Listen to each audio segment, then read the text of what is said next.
Hello नमस्ते नमस्कार साथीहरू, तपाईँहरूलाई हार्दिक स्वागत गर्दैछु। म प्रदीप वर्माला फेरि तपाईँहरूको माझमा उपस्थित भइहालेको छु। खुसीको खबर के हो भन्दाखेरि अहिले हाम्रो वर्तमान प्रधानमन्त्री बालेन शाहले लोड सेटिङ मुक्त गर्ने निर्णय लिइहालेको छ। लोड सेटिङ हुँदैन, तपाईँहरूलाई खाना पकाउनलाई ग्यास चाहिएन क्या, ग्यास चाहिएन, लाइनैबाट विद्युतैबाट तपाईँले खाना पकाउनुहुन्छ। प्लस बिजुली पनि फेरि बहुत जल्दी गर्नेवाला छ। अहिले इलेक्ट्रिक पावरमा कोर्स त्यति आएको छैन, लागेको छ। त्यो कमिटीको विकास गर्ने मान्छेहरू, त्यो इन्जिनियरहरू लागेको छ। बहुत जल्दी हाम्रो नेपालमा लोड सेटिङको साथसाथ बिजुली फ्री हुनेवाला छ।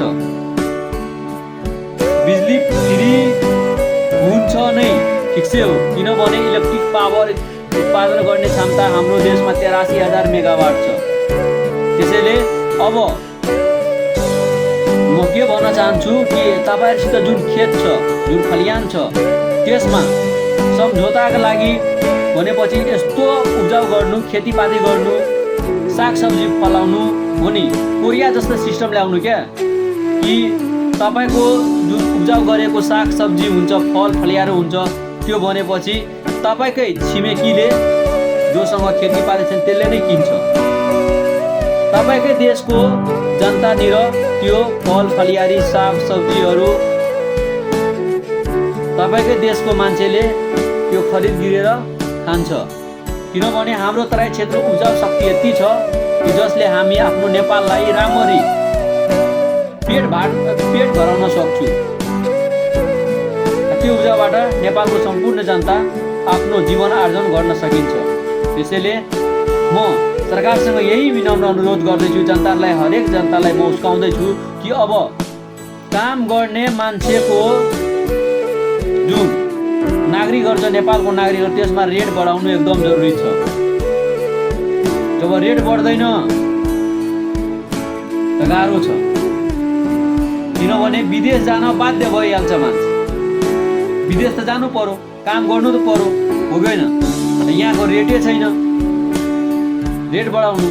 जब गभर्मेन्ट सरकारी स्कुलको मास्टरहरू लगायत हरेक क्षेत्रको गभर्मेन्ट संस्थामा काम गर्ने उनीहरूको रेट बढाउनु हुन्छ भने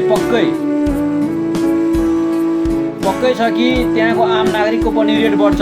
प्लस सबभन्दा बढी रेट बढाउनु स्कुलको मास्टरहरूको, जसले जनशक्ति उत्पादन गर्छ, जसले एउटा इन्जिनियर पैदा गर्छ, जसले एउटा डक्टर पैदा गर्छ, जसले एउटा साइन्टिस्ट बनाउँछ। त्यो टिचरको सबभन्दा बेस्ट स्यालेरी हुनु पर्यो हाम्रो देशमा।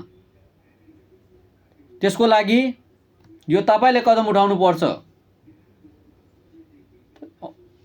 अनि शिक्षकको पनि अहम भूमिका हुनुपर्छ कि हाम्रो पढाइ देखेर अगल बगलको जति स्कुलहरू छ त्यो आफै थर्किहाल्छ। त्यस्तो सिस्टम पनि हुनु एकदम जरुरी छ। किनभने माया गर्नु पनि सही हो, अलिकति रिस देखाउनु पनि सही हो। धेरै माया गरेपछि टाउकोमा चढ्छ, जस्तो अरू देशले हाम्रो नेपालमाथि टाउकोमा मुद्दैछ। जय नेपाल।